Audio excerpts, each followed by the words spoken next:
Hello everyone, and welcome once again to the Gaming Aroma podcast. I am your weary host KDB, and I'm back again to have some Sunday video game chat with you, fueled by coffee. However, no coffee, and it's not Sunday. I'm recording this on Saturday afternoon because Sunday, tomorrow, is going to be very, very busy. And I was like, shall I miss a week? Shall I just skip it this week? And I thought, no, you know what? I can't do that to my devoted audience. They'll start complaining and they'll come for me. There's a couple of times when the episode's been like a couple of hours late and I've had people saying, hey, where is it? What's going on? I need my podcast. Which is nice, I suppose, that people want to listen to me talk nonsense. But yeah, I can't let those people down. So I don't want that happening again. So I thought Saturday afternoon, I'll do some recording. So I'm keeping up the streak. And there is no coffee. I have, because it's Saturday afternoon, decided to crack open a beer. This is the Gaming Aroma podcast, fueled by Corona. Aroma fueled by Corona. I had a few cans of Corona in the fridge. And Corona from a can seems like sacrilegious. It still says enjoy with a lime on it. It says enjoy with a lime on this can, but you know, you're not squeezing a lime into the can opening. You know, for those of you who have a Corona, usually you put a slice of lime in the bottle, right? I could pour it into a glass. I could slice some lime into it, but I haven't got time to do that. I'm just too lazy. So yeah, it's Saturday afternoon. It has been a very busy week for me. I'm a little bit tired. As I mentioned last episode, I came off the back of working 6 days in a row at work, and then I had my day in lieu off, which was lovely. That was weird. That Monday was the first time. So my wife was working and my son was at school. And obviously I was off work, and that is the first time that has happened in, I can't even remember. So I had like 3 or 4, I had to take my son to school in the morning, and I had a few things to do at home, but had a few hours in the day where I had like no responsibility for a few hours. And yeah, I can't remember the last time that's happened. I had some friends down earlier in February, which was like the first non-responsibility time ever. But I was entertaining. They were round. We were doing stuff. We were going out doing things. But I just had nothing to do. So I was home after doing a bit of cleaning and stuff, sorting things out. I just played games for like 2 to 3 hours. I recorded a podcast as well. I did do an episode of Tapes from the Wastes. And yeah, Monday was really good. I felt like it made me think like I want to change my working pattern. Like I'd rather work Tuesday to Saturday. Or at least like 1 week a month, work Tuesday to Saturday, so I get that Monday to myself. I don't know how my wife will feel about that, but yeah, so that was really good. But then went back to work. It never feels like you have days off with my job. You've got to go back and you've got to catch up, and you've got to just cram 5 days into 4. So anyway, but it's been good. The weather's been good, or the weather's been okay, I should say. I think it's supposed to be crap tomorrow. But today we got to go out and have a walk along the beach, which is the first time we've done that this year as well. And it's just, yeah, I'm in a good mood. And I think there's some cool things to talk about. There's a really cool thing to talk about when I get to my gameplay segment, when I talk about what I've been playing. But in terms of gameplay news and stuff that's been on my mind and caught my eyes, there was a few things this week. It was definitely another week where there was some news stories, which, as I always say, stuff comes out every week. It shows you the way the games industry's going and stuff. But I'm going to start with, this is like an ongoing thing that is on my mind. And the conversation always comes back with new releases and reviews and ratings for games and what they mean. But essentially this week, Stellar Blade. So Stellar Blade, it's 2 words, right? It's not Stellar Blade, it's Stellar Blade, I think. Stellar Blade, new PS5 exclusive or timed exclusive for now, I'm not really sure. It has come out, it's reviewed, and reviewed kind of well, but there were a few, I think, like 6s and 7s across the reviews, and there was a lot of fuss kicked up online about review scores yet again, and what they do for games, and what they mean, and are they right, are they wrong? I think good old IGN in particular, what did they give it? A 7 out of 10. Now, this game has like kicked up enough controversy because the lead character is quite sexy. She's considered sexualized, maybe, and that's a big conversation there. Firstly, before I talk about this review stuff, because this is my first topic, is review scores. What do they mean? Are they pointless? Stellar Blade. This is the first PS5 game in a long, long time where I have been like, damn, that looks so fucking awesome. I really want to play it. I wish I had a PS5. I'm getting FOMO because of this game. And I don't usually do that with PS5 games. Like, I really, really want to play the Spider-Man games. I really want to play God of War. Really want to play Horizon. But nothing about those games has made me want to buy a PS5 specifically to play them. Now, collectively, you could say buying a PS5 is worth it because you get to play all those games. Sure. I think all of those games are all available on PS4 apart from Spider-Man 2. But I've not even played Spider-Man 1 or Miles Morales, and they're on PS4. God of War, Ragnarok, God of War Original, both the Horizon games, they're on PS4 as well. So you don't even need a PS5 to play them. Yes, that's right. In the last 12 months, Sony had one first-party exclusive, and it was Spider-Man 2, but that's another conversation for another day. Stellar Blade, I think like from the moment I saw it, I was like, this looks kind of weird and stylish and quirky and fun, and yeah, the main character looks awesome. I mean, she looks fabulous and would love to play as her. Started to see more of the game and how it plays and how it's kind of like this mix between, I guess it's not like quite a Souls-like and it's not quite a hack and slash, it's like a mix of the two, and it's looks like there's a lot to love. And if I was to buy a PS5 tomorrow, this is the first game I'm playing, with no question. It looks so damn good to me. So yeah, it's come out. It's been the topic of conversation for a while now because of the character and stuff and everything that's going on with the game. But it's come out to reviews, and some people have been a bit harsh. I think the expectation, it was kind of expected to review pretty well. Everyone was kind of excited, but then there was this like stupid non-topic, which I'm not going to focus on, which was lots of fanboys thought, oh, this game is going to get reviewed down because of like woke reviewers and the sexualization of the lead character. That's obviously just fucking nonsense, and that's not what's happened here. But when it comes to reviews, yeah, I often have a bone to pick with reviews. I've talked about it on this show before. But specifically the conversation of scores came up, and because Stellar Blade got 7 out of 10 from IGN. Where's the Stellar Blade scores? Let's have a look here. Okay, so good old Shinobi 602 on Twitter, 602 I should say, always puts scores together like this. So here's like from top to bottom. It's a range, but it's mostly really good. There's like 4.5s, 8.8, 8.5, 9, 9, 9, 9, 9, and then IGN gave it 7. Sixth Axis gave it 7. Metacritic currently sitting at Stellar Blade.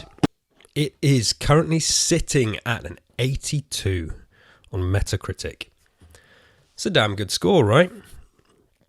Many people on the internet would have you believe that is a terrible score, which is, kind of wild. But anyway, so it's come out, that's the scores it's got, and people have been kicking off.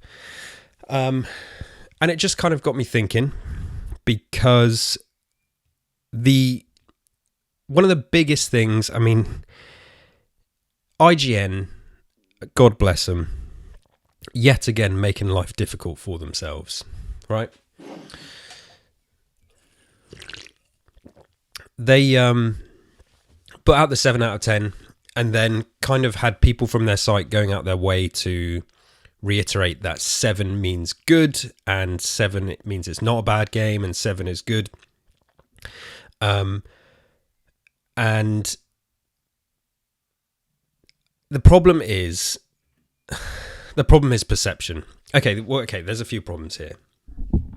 And just to circle back. So review scores, do they matter? So the thing is, we live in a review score sort of, I don't know, time, a review score world. Review scores can have an impact on studio bonuses, studio kind of longevity. Studios can be shut down off the back of poorly reviewed games, that, you know, and when you've got a big outlet giving a game a poor score, you risk the success of that game because obviously many people don't read the full reviews. People just look at scores. And yeah, the score business, it's a tricksy kind of, it's a tricksy thing because it never tells the full story. But the problem is it's what so many people focus on. And then, of course, with a conversation on Twitter, it can kick up fuss and cause arguments and, stuff like that. So, and that's what's happened here with Stellar Blade, because there are people that strongly believed that it deserved higher than a 7. And it got higher than a 7 from lots of places. The problem is IGN, and they said this when they gave a 7 to Starfield, they kind of protested too much. And this is the thing. Like, you've put your review score out. That's your review. Let it speak for itself, right? If you have to defend your score, then you start to run into a few problems. When they gave Starfield a 7 out of 10, which, you know, and Starfield is like, it's a very mixed game. It's a game that I've said on the other podcast that I do, that before it comes out, the scores are going to be mixed, the reviews are going to be mixed, and the public perception is going to be mixed. The player perception. And that's exactly what happened. It's no surprise. So I wasn't surprised, but there were lots of people who were very upset about IGN giving it a 7 because a 7 felt very cynical. And obviously IGN know that they have sway and they have power. And there's this idea that IGN have kind of had it out for Xbox because the person who reviewed Starfield has voiced their disdain for the acquisitions and stuff like that, so it felt kind of unbiased, and the person who reviewed Starfield was not the person that everyone kind of expected to review Starfield. And there's a whole thing about it. But when it came out, IGN basically said they're trying to be the adult in the room, I think was the quote I remember, where they want to reestablish that giving a game a 7 doesn't mean it's bad. And they want the score system to mean something and to have this broad spectrum. And which is like, that's all well and good. The problem is, one, they don't stick to their own scale, so it confuses things anyway. And you can find multiple examples of just them giving higher scores to sort of widely considered broken games and stuff, and then lower scoring games that run really well or whatever. So there's that problem. They're not sticking to their own score system, and then also it's just not the public perception, because for years this is not how they reviewed games, and the public, or the gaming, the gaming public, the people who see the scores online, have been trained by people like IGN and other outlets that anything below an 8, is basically terrible. It's a 5-point scale, and a 7 does not look good, it does not sound good, and it does not correlate to as good, even if IGN want to tell you that. Because of everything they've done in the past. They've established a precedent, and to try and change that precedent now is, I don't know if it's possible, because people don't care. People just care about that number.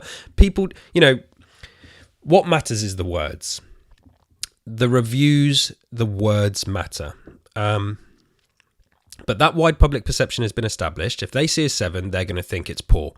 If they see a 9 or a 10, they're going to think it's, if they see anything above an 8, they're going to think it's really good. It's this really short margin, and that is just the way it is. And I hate that. Like I've said before that I hate that we live in this time where anything below a 7 or a 3 out of 5 is just considered a catastrophic failure, when it's just not the case. I love loads of games and movies and stuff that I would consider,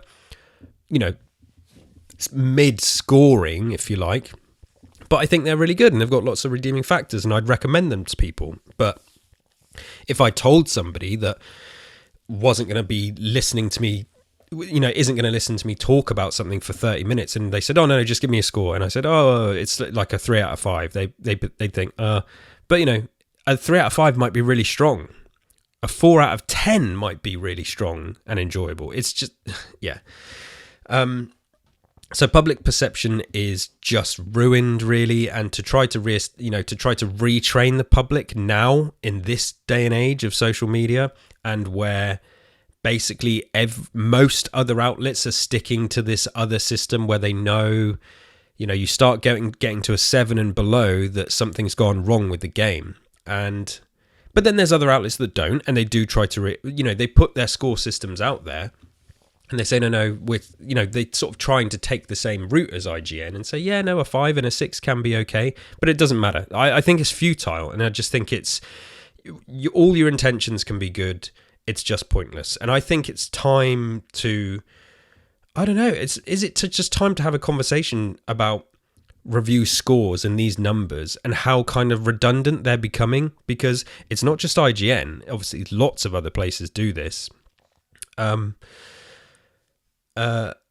then it leads into things like the aggregate sites, where I just mentioned Stellar Blade, I looked at it on Metacritic, it's got 82. And that's all people will look at. It's all most people will look at. I don't. I'm going to get to sort of what I do in a minute, but people look at the numbers, but they've all kind of become redundant, because how does Stellar Blade land at an 82? There are 118 critic reviews, and these range from established, well-respected outlets like Eurogamer, like IGN, like, let's scroll down here. I mean, I'm scrolling down and there's just loads of places I've never heard of in my life. Cog Connected, .esports, Game Pressure, all giving it 90s, Hardcore Gamer 90, PSX Brazil 90, okay. Screen Rant, there's one I recognise.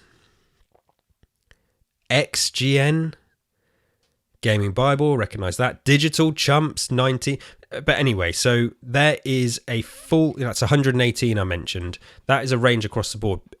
If I can't remember exactly how what the requirements are to be like a critic on Metacritic and OpenCritic, but they have requirements. You need to be like an established outlet. I think you need to have been around for a certain length of time, but there's no looking into the biases of these websites or the agendas of these websites and their review scores. They just, they want to be part of it. They want to be part of the system and maybe get their site listed on Metacritic as well. And then you look at Steam reviews and how they work and how the aggregate scores, and you think about review bombing for various reasons, which happens all the fucking time. And these scores are just, they're not accurate. It's not possible for them to be accurate. And I'm not saying they're completely useless, because, it can still give you a broad sense, but you just get a few established outlets who start to put out questionable, content or reviews and questionable scores, and it messes everything up. And I mean this on like the negative side and the positive side, because you'll get fanboy sites that are just giving games, from certain platforms or studios higher scores than they should really be doing it, because they're fanboys, and then it messes up the score there as well. So it's not just about games getting scores that are too low. Games get scores that are too high. And thus, scores are stupid. because I don't know what they tell you anymore. I look at if someone tells me, oh, I've got friends that will often, and my brother is one of these people, like with movies, he'll be like, oh, it's got 9 out of 10 on IMDb or 90% on Rotten Tomatoes. And it's just like, I'm not sure what that means anymore, because that score is aggregated from this huge pool of outlets which are putting out scores and content and reviews in a time where SEO rules all. If you don't get your review out fast, day one, there's no fucking point in doing it. There's no point in having a website putting reviews out if you're not putting them out at the start. If you're relying on Google and Google traffic, you've got to make sure you're out there when the embargo lifts. And that presents a whole can of worms of, time to review the games or movies in this case, like I'm saying about my brother recommending things. These people have got to get it. They've got to get it there. And you hear stories all the time about people getting games the day of embargo or the 2 days before. And, there was a big thing when Elden Ring came out that it was like, oh, the reviewers were only given 2 days to review the game. And this game is so huge, but yet it received like critical acclaim across the board. And I remember back then thinking, because I was interested in Elden Ring, but there was all this stuff coming out that all the reviewers that were putting out these 9s and 10s and 5 out of 5s and stuff, that it was impossible for them to have finished the game because of when they received their review copies, but yet they were putting out complete reviews and complete scores. And I remember saying at the time to people, and I think probably even tweeting about it as well, like, the review needs to say review in progress. It has to. And then there was other journalists coming out and saying, like, kind of laughing and nonchalantly being like, yeah, in case you didn't know, reviewers, we never finish games, or loads of reviewers don't finish games. It's just not possible because of the deadlines and stuff. But they were saying it like that it's okay. It's like, that's not okay. That's not okay. On what planet is that okay? But for some reason, it's like, no, that's just how it works in the industry. And I think it was around that Elden Ring time that I really started to turn on review scores, once I'd kind of heard that, oh no, it's just accepted that most reviewers don't finish games, and they put the reviews out. And the concept of a review in progress is not new. You would see it sometimes happen for Call of Duty, where they would review the campaign, but then the multiplayer couldn't be reviewed because the servers didn't go live till after launch, and it would be like, oh, review in progress, we'll revisit once the servers are up. Well, I think you should do that even if it's not a multiplayer thing. You should do that until you finish the game. If you want to put out a review and say, I couldn't finish this game, it was so bad or too hard, but, based off that, I score it this or whatever, fine. But at least be honest about it. It just really wound me up back at the time that was like an accepted thing. And as I mentioned, it's because of SEO and because of traffic, and because they're relying on clicks and people searching the day of release. And, if they're going to spend their money, they want to know the scores. And it's just a recipe for disaster, really. And I feel like it's changing slightly as the Patreon kind of model takes over for a lot of, outlets and sites, and more low-key creators and content creators and stuff who do their own reviews.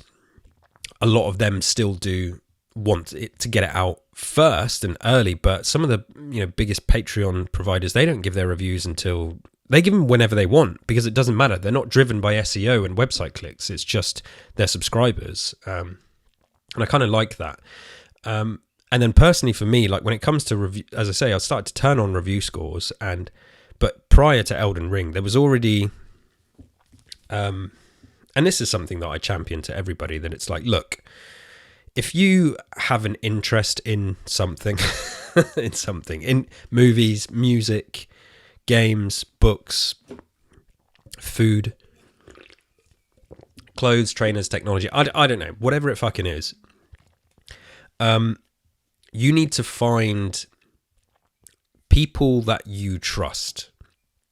Scores where once they give you a score, you know what that score means. And this takes years to do.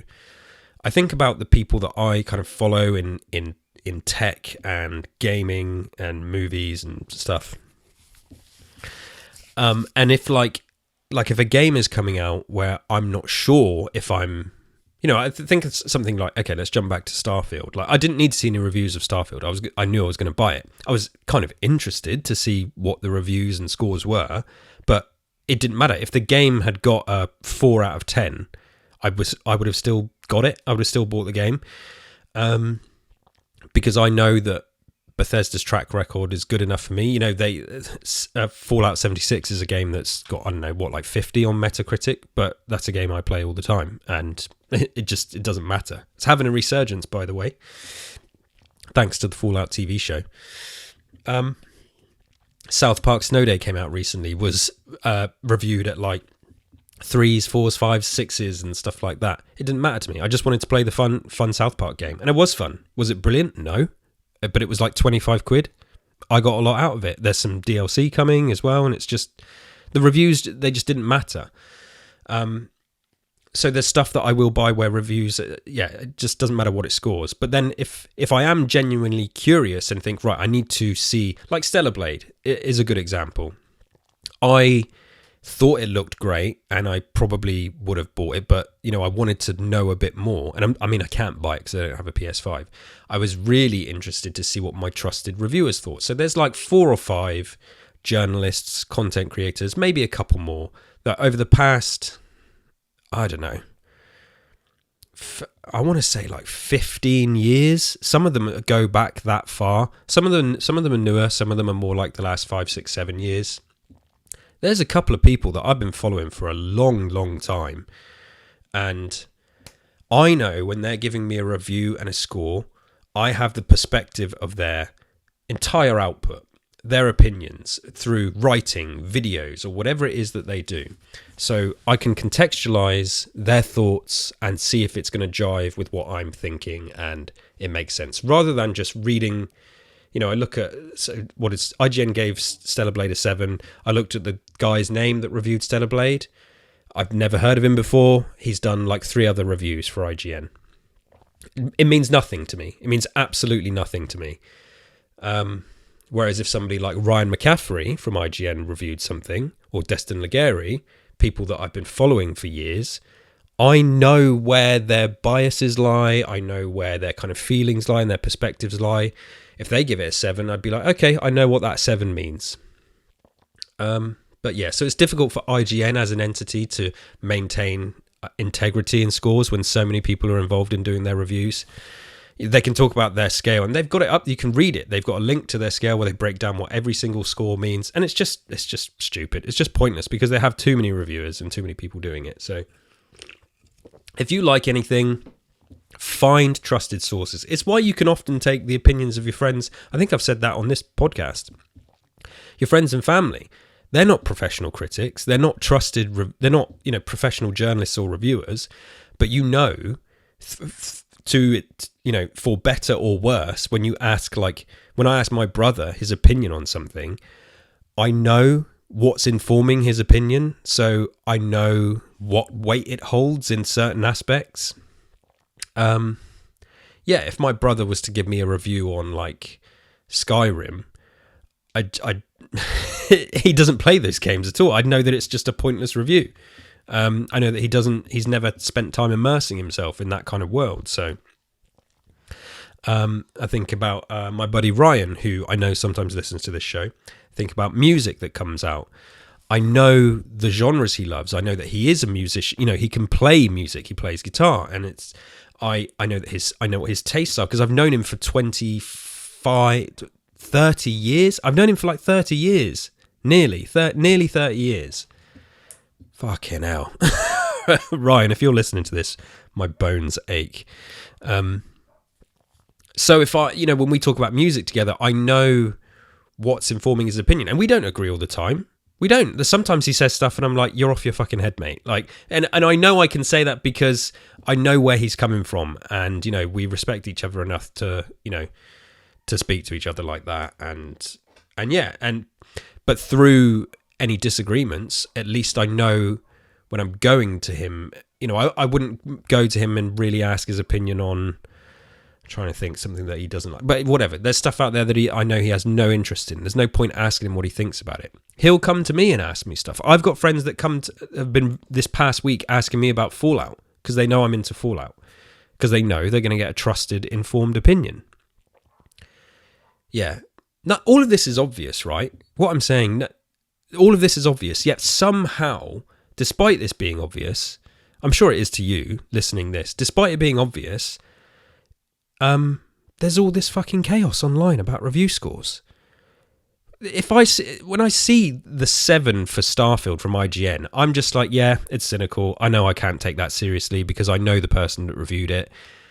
Probably has some feelings about Xbox that, make the review less kind of have less integrity than it could do for somebody else that I've trusted over the years that has reviewed games. And I see their review, and there's most of my trusted reviewers gave Starfield really high scores, 8s, 9s, a couple of 10s. And then good old IGN come along. There is a dog barking outside. Sorry if you can hear that. IGN come along, give it a 7, and help tank the game's hype, at launch. And they do. It's not just Starfield. They do this with loads of games. And IGN just come off as incredibly entitled and ignorant these days. They're launching that event they're launching. And I am going off on a tangent now. And I say this as somebody that consumes IGN content. I listen to their Xbox podcast. I do check in now and again to see some of their reviews. But like I say, I see who it is reviewing it. But yeah, they're doing that like E3 replacement event. And I watched the trailer for it, and it's the most cringe, sad, desperate thing I think I've seen in the last year in the gaming industry. It's so bad. And then they're like selling VIP tickets to meet like IGN presenters. What the hell? What the hell? Who's buying a VIP ticket to meet IGN presenters? Please tell me none of you are. I mean, cool. If that's your bag, knock yourself out. But yeah, if you've not seen it, go and watch some of the marketing for that event. It's just like, there's like people like pointing at the camera, like it's like a parody of a club night. Oh my god, it's so fucking bad. Anyway, review scores. Yeah, words are what matter. The numbers, bullshit. Stop paying attention to numbers, or at least if you're looking at the numbers, look further. Then start to look past them and then go, right, okay. Oh, this game got a 9. Go and read the review. Go and read who gave it that 9 and why. Don't let all your purchases and all your interests and all your hype be informed by a list or a compilation of numbers. And it's a shame because, yeah, like I say, IGN claim they want to be the adult in the room, but they can tank games and tank studios with their scores, and platformers and studios know this. Like, from what I understand, they will get phone calls from developers all the time because if they're not agreeing with the score, they want to ask them why the hell they're doing this, because millions of people see this and millions of people don't care about the actual reviews and words. They just care about the scores. So do they matter? I mean, I guess they matter to the developers and the platformers because, as I said, staff bonuses can be decided by review scores. Whether a game gets funding, whether a sequel gets funding, it's not just sales, scores matter, and those numbers matter. But the aggregate sites are all kinds of messed up because of review bombing, because of lack of integrity, and the fact that not anyone can get on their review, but what it constitutes to call yourself like a journalist or an outlet, it's shrinking. And Metacritic don't care. They want people to use their site to review, so they will find ways to get people through the door and through that gate, so they become an established a critic. what they call a critic that means that your score counts, because you have user reviews as well. There's critic reviews and user reviews, and user reviews are that's a whole other thing. So do they matter? Do review scores matter? They might do to you, they don't to me. I don't think review scores have mattered to me in, like I say, a long time. The scores from certain people have mattered. The broad aggregate scores and stuff like that, they haven't mattered. And it just feels like as each month passes, they matter less and less and less. I look at Alone in the Dark as well. Like, I'm causing myself pain just thinking about it and some of those reviews. And I've heard that the studio is laying off people, right? The game gets terrible reviews. Well, it got mixed reviews, but it got some really bad ones. This is the thing.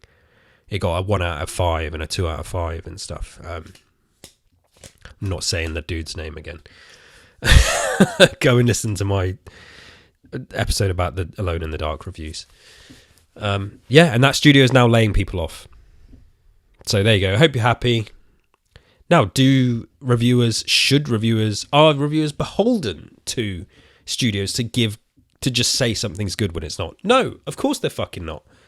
But for all the problems I mentioned, SEO, getting the review out on deadline day, relationships with developers, when you're getting a review copy, how many review copies you're getting, who's reviewing it, how many other reviews that person's doing, how much time they've got to play the game, did they even finish the game, who is the person that's reviewing it and why. It's messed up.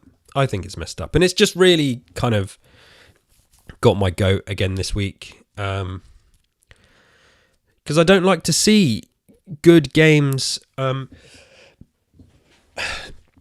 unfairly kind of binned off just because a few key and prominent reviewers are like, oh yeah, this is good. This is not great. This is good. We're going to give it a 7. It's like that 7 will kill a game to lots of people. Stellar Blade has got good reviews elsewhere. It may not hurt it. And I think, there's a lot of people that want to play Stellar Blade for various reasons, reviews or not. But many people aren't listening, many people aren't listening to this show. Many people aren't in the hardcore gaming circle. They're not thinking about this stuff. They're just seeing, there's many people that just go, oh, what did IGN give it? Oh, a 7? Okay, I'll wait for a sale. That's what they'll say. They're not going to buy a 7 out of 10. There's so many people out there. There's millions out there. It means the difference between millions of sales and layoffs, dev bonuses. Yeah, it's just like fucking support the gaming industry or what? Like, I don't know. And this is like a whole thing. This is not just reviews. This is, as you know, social media. The want to be first. The need to be first. Leaks is another thing. Yeah, I'm not going to get into that. This has turned way more rantier than I expected it to be. But yes, the question I ask myself, do they matter? Sometimes, but find out. I keep feeling like I say that about on this show when I say, does this matter? Does that matter? And I just cop out and go, sometimes. Are they pointless? Yeah, to me, they're pointless in a lot of ways because all the scales are different. Outlets don't stick to their own scales. The meta sites have questionable outlets tipping the scores, and the wide public perception has already been established about what a 7 out of 10 is. Trying to work against all of that is really futile. So, yeah, I don't like it. What do you think about it? Let me know. Comments. I see some of you leaving me comments on YouTube. I appreciate that. Again, it's another thing we can have more conversation about this. Review scores. Let's move on anyway. Now, I'll keep this short because I thought I'd have some other stuff to talk about for this section, but I don't kind of have the full picture. But essentially, Xbox financials. Xbox is dying again. Did you hear this? Did everybody hear? Xbox is dying. They're going out of business. It's kind of financial earnings season. And I was hoping that by this episode there'd be some Sony financials as well. They're not out yet because I wanted to talk about both, and maybe I will do a separate kind of chat on that. But I just wanted to quickly touch on, which was the hot topic the last few days. Well, I say Xbox financials. It was Microsoft's financials. In short, their Windows revenue was up 11%. Their devices revenue was down 17%. Gaming revenue was up 51%. Whoa, baby. Xbox content and services up 62%. Huge numbers, right? Xbox hardware down 31%. It's over. It's over. It's Jova, right? They're not selling any Xboxes. It's over for Xbox. Doesn't matter. I've been over it. I'm not going to completely repeat myself. But the thing that caught my eye was, obviously, and that Microsoft said this in their own report, gaming revenue up 51%, Xbox content and services revenue up 62%. Basically, all of that, not all of that, most of that percentage is the reason it's up so high is because of Activision Blizzard. Call of Duty money, Candy Crush money, all that money that's just now flooding in. Hey, and Fallout 76 money probably after this past week. And shit started to hit the fan about this because I'm going to fucking mention them again. IGN put out a tweet. Here it is, word for word. Microsoft's gaming revenue climbed significantly year over year according to its Q3 earnings report. But the massive jump in takings is deceptive. It's deceptive. Most of it is just reflective of the addition of Activision Blizzard. They're lying to you. These revenue stats they put out, it's deceptive. They're tricking you because it's not Xbox, it's Activision Blizzard. Listen to IGN. Listen to what they're telling. They've done some hardcore journalism here, some investigating. They've gotten their magnifying glasses out. It's deceptive. It's deceptive, y'all. I just kind of lament this shit, right? I'm not going to turn it into another big business chat, but there is nothing but deceptive in their own financial earnings report where they outline the reason for these year-on-year increases is because of their investment, their acquisition of Activision Blizzard. Microsoft identified a long while back they need to make some investments because their own stuff that they already have isn't working. So they made a business move. And shock fucking horror, the business move was a successful one because now the gaming revenue is up 51% and the content and services is up 60 odd percent as well. So yeah, great. So it's right. There's nothing deceptive about it. There's nothing deceptive about the earnings. Activision Blizzard is now Xbox, is part of Microsoft and Xbox. It's not deceptive. It's just the facts. It's all together. Maybe I'm just wasting my time like talking about this, but again, are people? I don't know. I don't like thinking that like people are stupid, but I guess lots of people will just read this tweet and go, "Oh yeah, it's deceptive. They're lying. Oh, it's not really Xbox. It's Activision Blizzard." No, it's the same company now. Whether you like it or not, it doesn't matter. It's the same company. Microsoft wasn't making the growth they wanted, so they bought another company to help them make the growth, and it's working. And I've talked about it last week and on other episodes. They're changing the strategy. The gaming industry is changing. All the strategies are changing. The models are changing, and they're doing just fine because they've identified that and they've made the move, and now they're successful in those, statistics. Now, whether that carries on long term, who knows? They might completely cock it all up from now on. There's still no Call of Duty games on Game Pass. What's going on, Microsoft? That, Call of Duty on Game Pass, and I think it's kind of done, right? There's no question that just they're going to gain loads of sign-ups. But they're not doing it yet. And I mean legacy games, I mean new games. So, and whether you even care about Call of Duty, it doesn't matter. I'm just talking from like an objective, broad business sense. So yeah, just IGN at it again. I think there was some other tweets from other journalists and stuff saying, "Oh, but did you know it's because of Activision Blizzard?" Yes, because I'm not a complete moron. I don't know. As you know, this podcast is just freestyled and I'm just venting. This is my version of tweet. I could have tweeted about it more and more. I think I did reply to that tweet, but I don't remember what I said. But basically, this is IGN being deceptive, right? Yet again. So yeah, Xbox financials are out. I wanted the Sony ones out because I wanted to kind of compare them and talk about them and see how Sony... Because I'm so interested in how they're adapting their strategy as well. Yeah, David's really good at business, my buddy David Smiley, so I might have him on for another business chat about all this stuff, a business special at some point. So yeah, that was interesting. At least it was to me. Again, it's just me venting. It's me venting again. Anyway, let's move on. I'm going to wrap this up soon, but not before I talk about some actual gaming gameplay. What have I been playing? Still Gears Tactics, for one thing. Nearly finished with it. Some of those later side missions are repetitive. Our Gears Tactics retrospective episodes we were going to do for Gears Intel, I was due to do tomorrow. That's now not happening. It's been pushed by a week. So people who listen to Gears Intel as well, just sit tight. It is coming. We got big review episodes coming for that. So I've been playing some more Gears Tactics.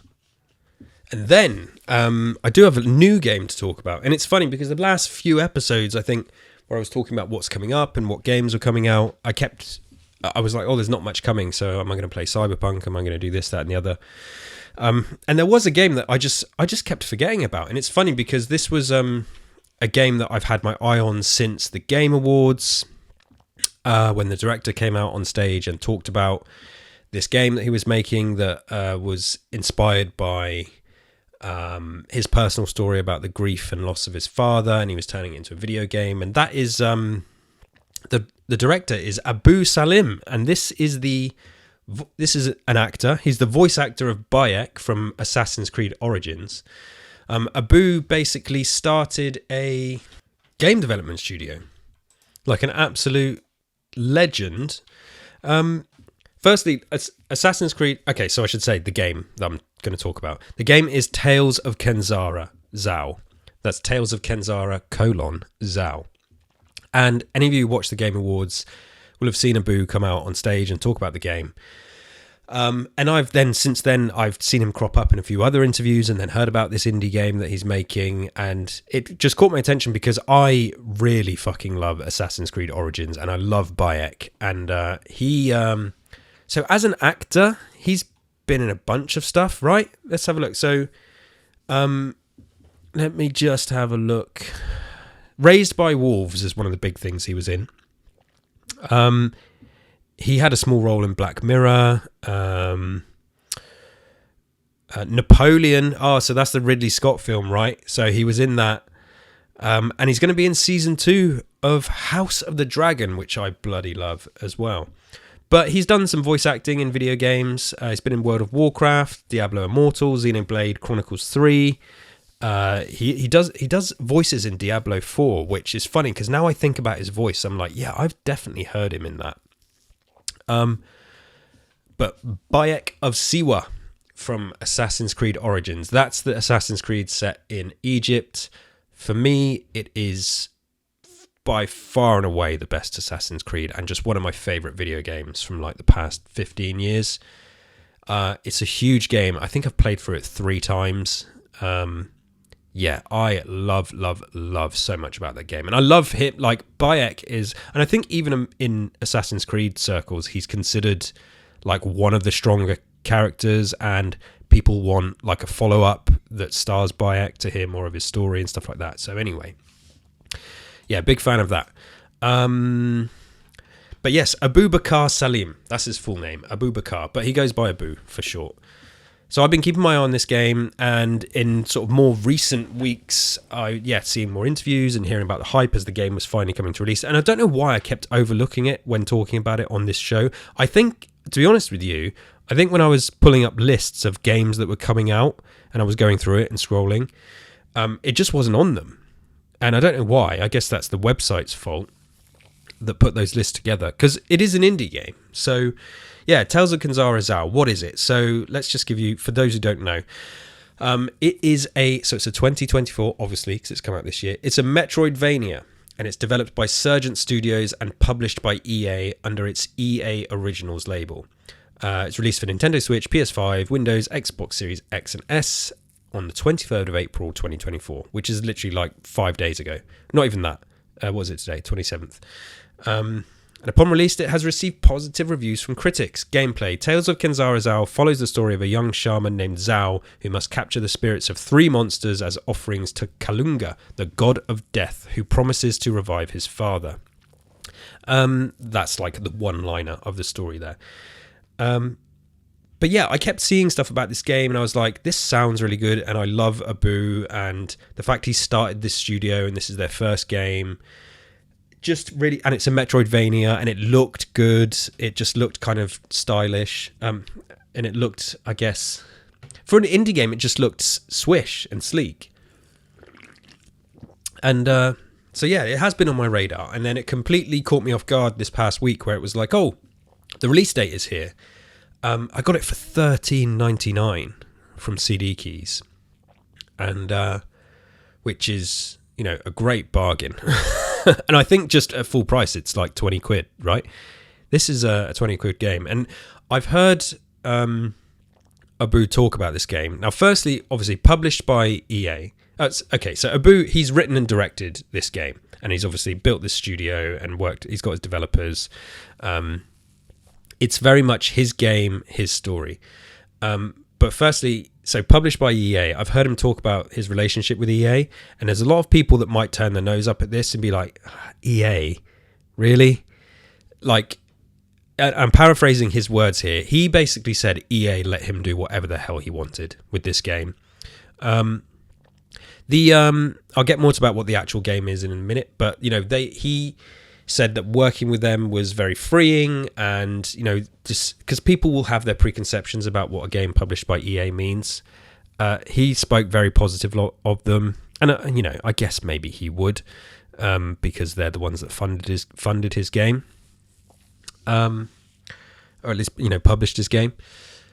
But when you look at what the game is, I mean, it's clear that this is not a what I would call popular route to go, for various reasons. First off, okay, Metroidvania, popular with hardcore gamers, of course they are.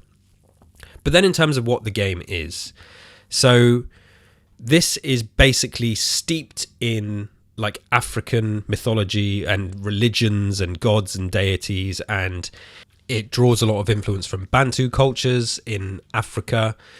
And Abu said that he had experience with tribal groups while he was filming Raised by Wolves in South Africa. So there's this whole kind of, I suppose, mix of inspirations as to why this game has come together. And it's just so awesome to see basically what feels like a director really being allowed to just kind of get their vision into a game as well. And this is a guy, you know, who's obviously acting and has an interest in video games. I've heard him talking. He loves video games. He's been a voice actor in video games, of course, but he loves playing them. Like he is a gamer, and he's become an actor, and now he wants to do video games, and he's released this game. So yeah, Tales of Kenzera is fully inspired by all this kind of, I suppose, imagery and, as I say, culture from Africa, and it's just completely like unapologetically itself and what it wants to be and what it wants to do and what it wants to say. And so for Abu to say that EA have kind of let him do whatever he wants, I believe that, because everything that's on display here is just, you know, it's not popular. It's an African culture themed Metroidvania, which, you know, people weren't asking for, and I love that it's giving people something that they weren't asking for, and it's awesome. It's beautiful, and it's okay. So the game itself, here's a way to kind of, I suppose, if you've not seen anything from it, is you can undoubtedly draw kind of connections or similarities to something like Black Panther. the city that it's set in, or at least where the game opens, the real, quote unquote, real world city, it feels like Wakanda. It's like very, futuristic, if you like.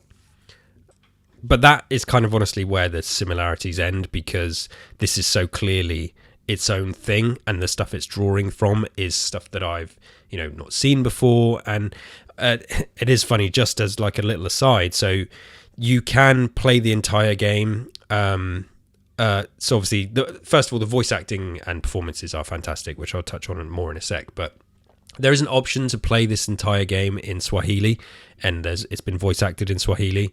And I'd say that this game is introducing me to things I've never kind of seen or heard before. But like the Swahili thing it's funny to me because the Swahili language is something that I was first introduced to by Tupac back in the day, because of lyrics in his song.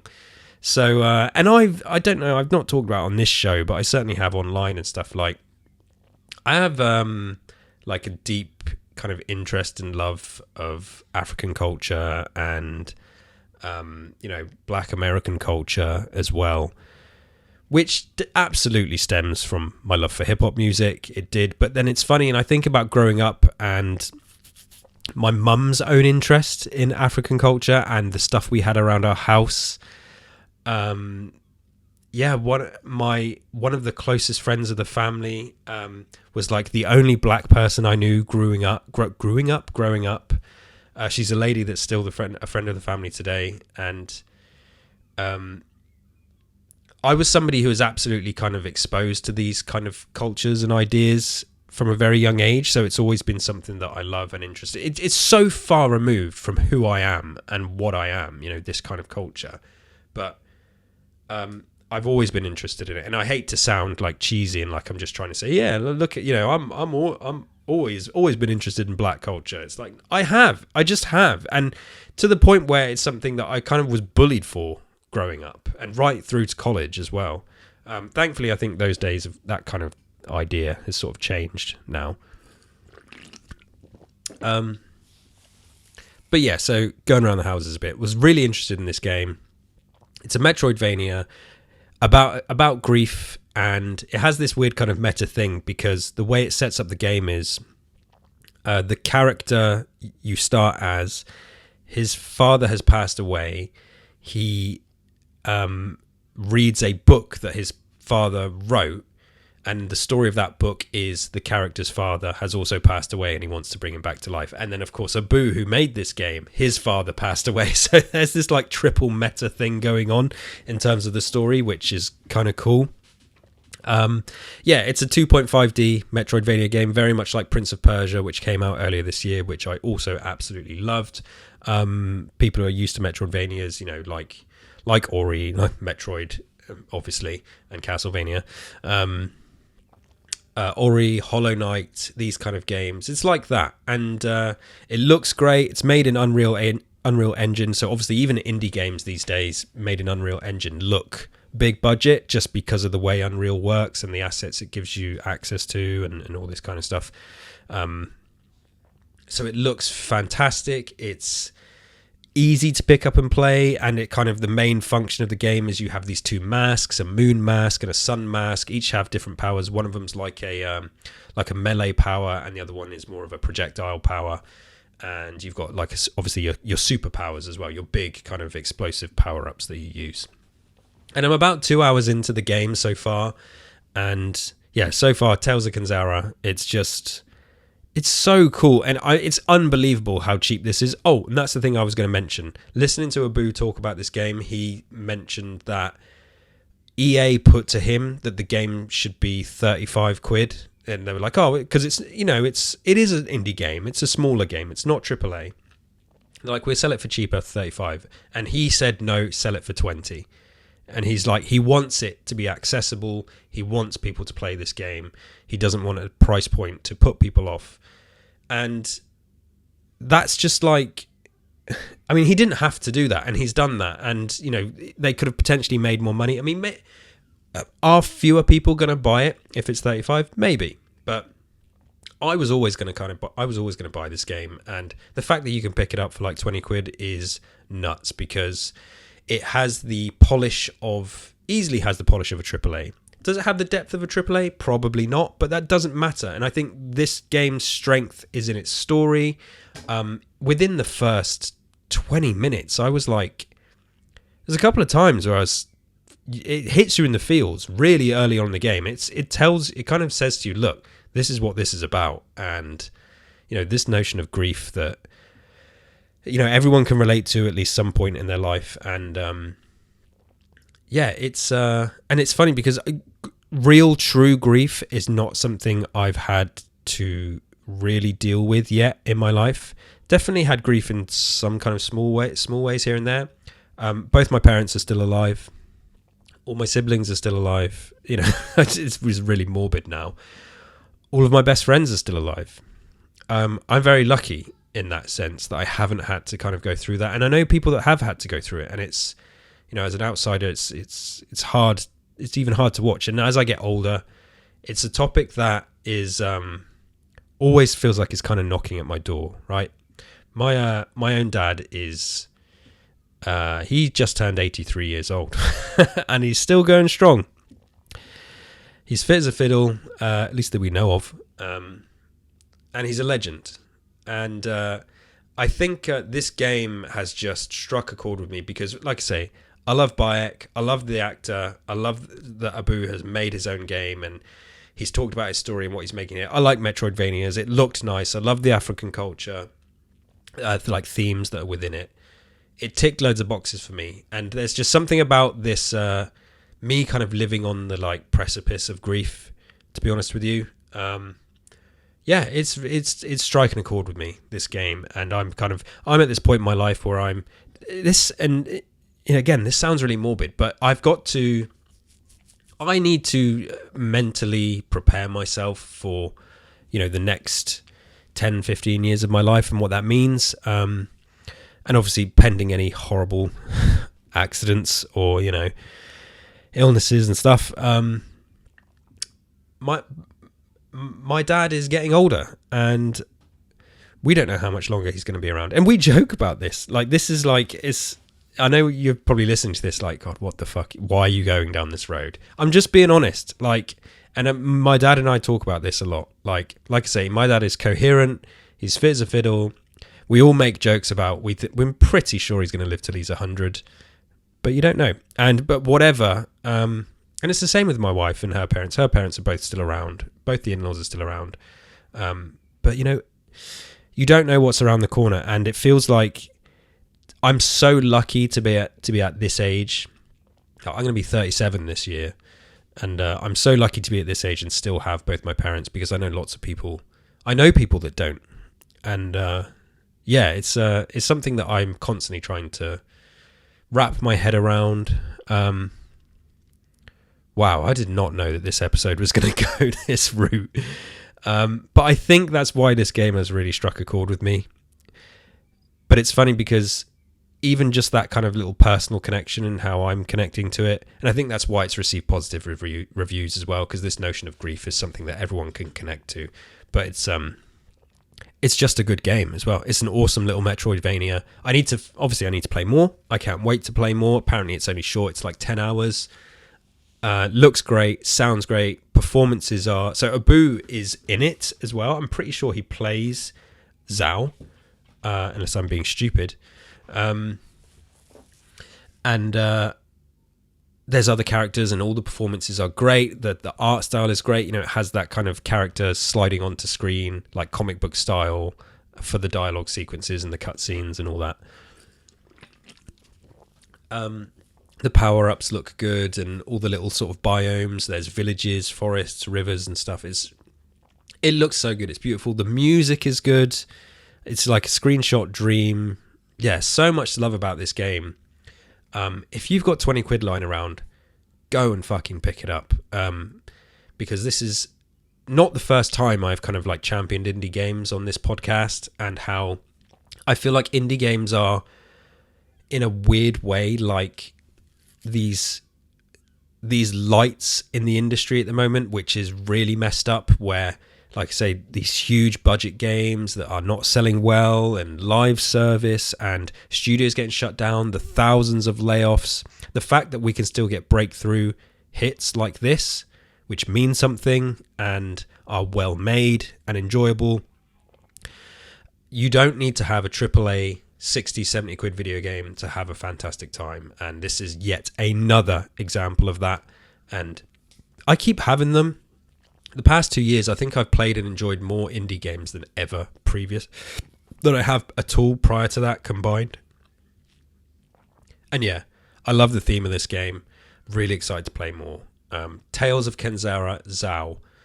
And apparently so Abu wants to build, this is like, he's got this like grandiose idea of building a big franchise. He wants to do a graphic novel. He wants to do a TV show. He wants to do a movie. And I'm like, fair play, mate. Like, good luck to you. I really hope you get more out of this. It's hard. The idea of getting anything made these days is like an impossible mountain. The fact that he's got this basically a personal project made that is so unapologetically personal and inspired by all these things that are close to him and important to him and his influences and his culture. And yeah, it's just, it's so good. Go and check it out if you haven't already.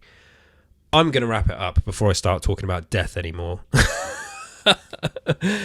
And yeah, and think about what's ahead. So what's coming up? So game releases. I'm sure there's other things coming out. So like I say, I'm going to keep playing Tales of Kenzera. I've got to finish Gears Intel. What are we now? We are approaching May. How is it May already? I'm just looking at May's releases here. Nothing that is massively catching my eye. Yeah, like nothing. It's a quiet month until we get to June, where obviously Destiny players have got Final Shape coming out. They'll love that. Killer Clowns from Outer Space, I've mentioned that. I'm going to play. And then the Elden Ring DLC as well. Yeah, but I've got to possibly go through the backlog too. But that's going to do it. Like I say, I promise I am in a good mood despite the ranting and morbid talk. I'm going to finish my Corona as I finish the gaming aroma. Thanks, guys, for listening. Whoever you are, please, like I say, rate the podcast, subscribe, everything you're supposed to do with podcasts and things online.